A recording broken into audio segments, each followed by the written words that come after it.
আজকে এই পর্যন্তই গল্পটা বুঝিয়ে দিলাম। এর পরের দিন আর বাদ বাকি গল্পটা বুঝিয়ে তোমাদেরকে শেষ করে দেব। আমি আজকে একটা গল্প বলবো। গল্পটি লালু লিখেছেন শরৎচন্দ্র চট্টোপাধ্যায়। এই গল্পটি আইসিএসসি বোর্ডের ক্লাস 9-এর সিলেবাসের মধ্যেই আছে গল্পটি। তাহলে আমি শুরু করছি। ছেলেবেলায় আমার এক বন্ধু ছিল, তার নাম লালু। ছেলেবেলায় আমার এক বন্ধু ছিল, তার নাম লালু। ছেলেবেলায় আমার বলতে এখানে লেখক নিজেকেই বুঝিয়েছেন। তার এক বন্ধু ছিল, তার নাম হচ্ছে লালু। অর্ধ শতাব্দীর পূর্বে, অর্ধ শতাব্দী বলতে বুঝিয়েছে পূর্ণ শতাব্দীতে 100 বছর হলে পূর্ণ শতাব্দী, অর্ধ শতাব্দী মানে 50 বছর। সেই 50 বছর আগেকার কথা, অর্ধ শতাব্দীর পূর্বে, অর্থাৎ সে এতকাল পূর্বে যে তোমরা ঠিক মতন ধারণা করতে পারবে না, মানে 50 বছর আগেকার কথা কেউ ধারণা আমরা করতে পারবো না। আমরা একটি ছোট বাংলা স্কুলের এক ক্লাসে পড়তাম। একটা বাংলা স্কুলে তারা একই ক্লাসে পড়াশুনো করত। আমাদের বয়স তখন 10-11। লেখক এবং তার বন্ধুর বয়স ছিল তখন 10 কিংবা 11 ইয়ার্স, 10-11 বছরে। মানুষকে ভয় দেখাবার, জব্দ করার মতন কৌশলই যে তার মাথায় ছিল তার ঠিকানা নেই। মানুষকে কখনো কখনো ভয় দেখাবে বা জব্দ করার মতন কত রকমের কৌশল তাদের 10-11 বছরের ছেলেদের যেমন মাথায় ঘুরে, ওনাদেরও মাথায় ঠিক সেই রকমই ঘুরত, তার কোনো সীমা থাকতো না। ওর মাকে রবারের সাপ দিয়ে দেখিয়ে একবার এমন বিপদে ফেলেছিল যে তিনি পা মোচকে প্রায় 7-8 দিন খুঁড়িয়ে চলতেন। লালু তার মাকে রাবারের সাপ দেখিয়ে এমন করে বিপদে ফেলেছিল যে ওনার মায়ের পা 7-8 দিন ধরে মোচকে উনি খুঁড়িয়ে খুঁড়িয়ে হাঁটছিলেন। তিনি রাগ করে বললেন ওর একজন মাস্টার ঠিক করে দিতে। ওনার মা, লালুর মা খুব রেগে গিয়ে বলল লালুর জন্য একটা মাস্টার ঠিক করে দিতে, স্যার ঠিক করে দিতে। সন্ধেবেলায় এসে পড়াতে বসাবেন, ও আর উপদ্রব করবার সময় পাবে না। সন্ধেবেলার সময় ওই স্যার লালুকে পড়াতে আসলে তাহলে উনি লালু আর ওর মায়ের ওপরে কোনো বিরক্ত করতে পারবে না।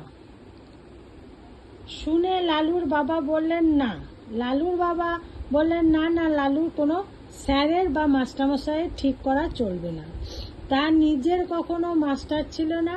নিজের চেষ্টায় অনেক দুঃখ সয়ে লেখাপড়া করে এখন তিনি একজন বড় উকিল। লালুর বাবা ছোটবেলা থেকে কোনো স্যারের কাছেও পড়েন নাই। খুব দুঃখ কষ্টের মধ্যে দিয়ে মানুষ হয়ে, খুব কষ্টের মধ্যে দিয়ে নিজের পরিশ্রমের দ্বারা একজন উকিল হয়েছেন। ইচ্ছে ছিল ছেলেও যেন তেমনি করেই বিদ্যা লাভ করে। ওনার বাবারও, লালুর বাবারও ইচ্ছা ছিল যে লালুর বাবা যেরকমভাবে বড় হয়েছেন, দুঃখ কষ্ট, অনেক কষ্ট করে লেখাপড়া শিখে উকিল হয়েছেন, ঠিক ওনার ছেলেরও সেই রকমভাবেই যেন পড়াশুনো শিখতে পারে। কিন্তু শর্ত হলো এই যে বার লালু ক্লাসের পরীক্ষায় প্রথম না হতে পারবে, তখন থেকে থাকবে ওর বাড়িতে পড়ানোর টিউটার। লালুর বাবার একটাই কন্ডিশন ছিল, একটাই শর্ত ছিল যে লালু ক্লাসে যে বছর প্রথম না হতে পারবে, ফার্স্ট না হতে পারবে, তখন থেকেই ওর একজন বাড়িতে স্যার বা শিক্ষককে দেওয়া হবে। সেই যাত্রায় লালু পরিত্রাণ পেল।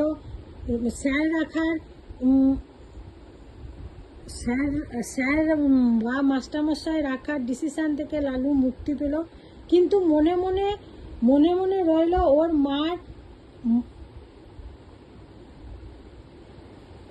মার পরে চটে।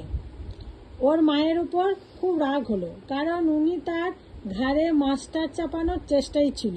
ওর মার উপরে লালু খুব রেগে গেলেন, কারণ স্যার রাখার আইডিয়াটা ওর মাই বাবাকে দিয়েছিলেন, সেই জন্য মায়ের ওপর প্রচণ্ড রাগ হলো। সে জানতো বাড়িতে মাস্টার ডেকে আনা আর পুলিশ ডেকে আনা এক সমান। লালু ভালো করেই জানতো যে ঘরে স্যার ডেকে নিয়ে আসা মানে প্রতিদিন নিয়মিত সন্ধেবেলায় ওনাকে পড়তে বসতে হবে, কারোর সঙ্গে কাউকে কোনো জ্বালাতন করতে পারবে না, উপদ্রব করতে পারবে না।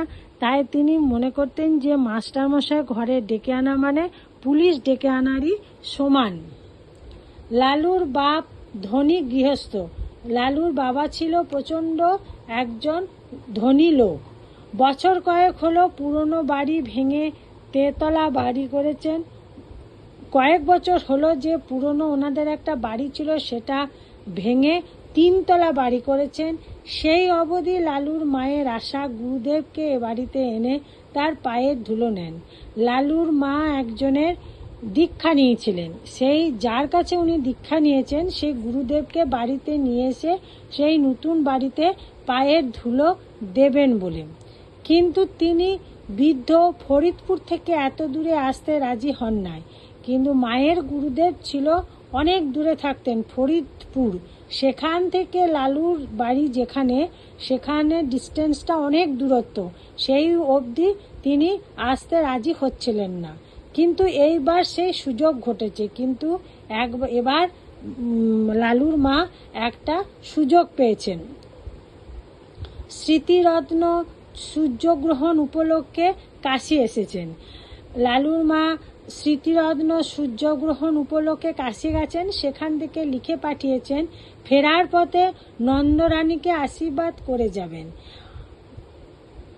ওনার গুরুদেব কাশী এসেছেন, কাশী থেকে তিনি যখন ফরিদপুরে ফিরে যাবেন তখন নন্দরানীকে আশীর্বাদ করতে যাবেন।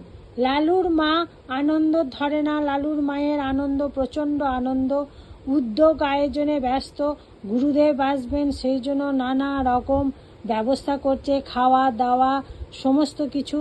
এতদিনে মনস্কামনা সিদ্ধ হবে। লালুর মায়ের এতদিন ধরে যেটা আশা করছিলেন যে গুরুদেবকে একবার আনবেন, সেই আশাটা লালুর মায়ের এতদিনে তার পূর্ণ হবে।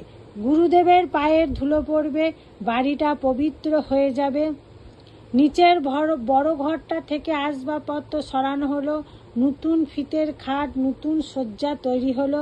নিচের ওনাদের বাড়ি 3তলা, একবারে একতলায় বাড়ির সমস্ত ফার্নিচার সরিয়ে দেওয়া হলো, নতুন খাট এলো, নতুন বিছানা এলো, সেখানে গুরুদেব শোবেন বলে। এই ঘরেরই এক কোণে তার পুজো আহ্নিকের জায়গা হলো, কারণ তেতলা ঠাকুর ঘরে উঠতে নামতে তার কষ্ট হবে। গুরুদেব বয়স্ক মানুষ, 3তলা থেকে একতলায় ওঠানামা করতে ওনার খুব কষ্ট হবে বলে সমস্ত কিছু একতলায় জোগাড় করা হলো, পুজো আহ্নিকের সমস্ত কিছু জোগাড় করা হলো। দিন কয়েক পরে গুরুদেব এসে উপস্থিত হলেন। গুরুদেব উনি কয়েকদিন বাদেই লালুদের বাড়ি এলো। কিন্তু কি দুর্যোগ! আকাশ ছেয়ে কালো মেঘের ঘটা, যেমন ঝড় তেমনি বৃষ্টি, তার বিরাম নেই। গুরুদেব যখন লালুর বাড়িতে এলো তখন প্রচণ্ড দুর্যোগ। আকাশে খুব কালো মেঘ, প্রচণ্ড ঝড় তেমনি বৃষ্টি, একদম ঝড় বৃষ্টি থামছে না।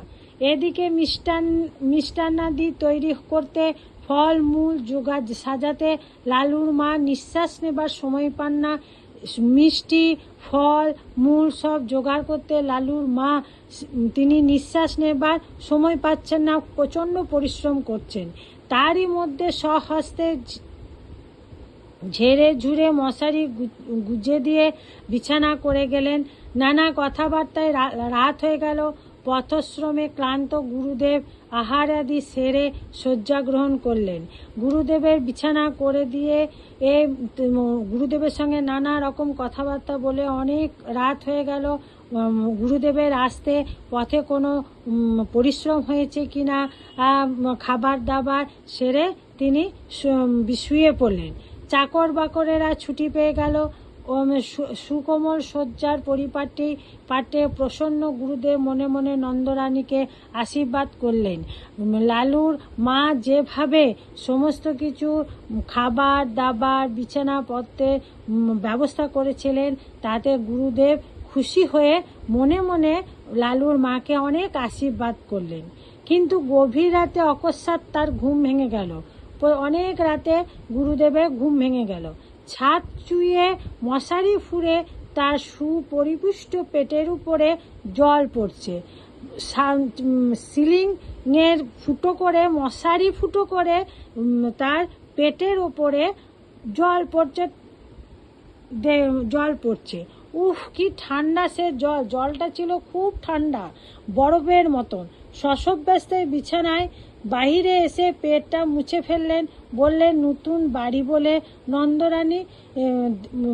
গুরুদেব নিজে মনে মনে বলছেন, বিছানা বাইরে এসে পেটটা মুছতে মুছতে ভাবছেন, নতুন বাড়ি বলল নন্দরানী তার শিষ্যা, কিন্তু পশ্চিমে কড়া রোদের ছাদটা এর মধ্যে ফেটেছে দেখছি। এইদিকে আবার পশ্চিমে কড়া রোদে, তখন কড়া রোদ ছিল, সেই রোদ দিয়ে ছাদ ফেটে গিয়ে তার পেটের উপর জল। ফিতের খাট ভারী নয়, মশারি শুদ্ধ, সেটা ঘরের আর এক ধারে টেনে নিয়ে গিয়ে আবার শুয়ে পড়লেন। ফিতের খাট তো ভারী হয় না, ওটা অনেকটা ফোল্ডিং খাটের মতো নয়। সেই খাটটা টেনে নিয়ে গিয়ে ঘরের আরেক পাশে তিনি শুলেন। কিন্তু আধ মিনিটের বেশি নয়, চোখ দুটো সবে বুঝেছেন। আধ ঘন্টা মানে 30 মিনিটসের বেশি নয়।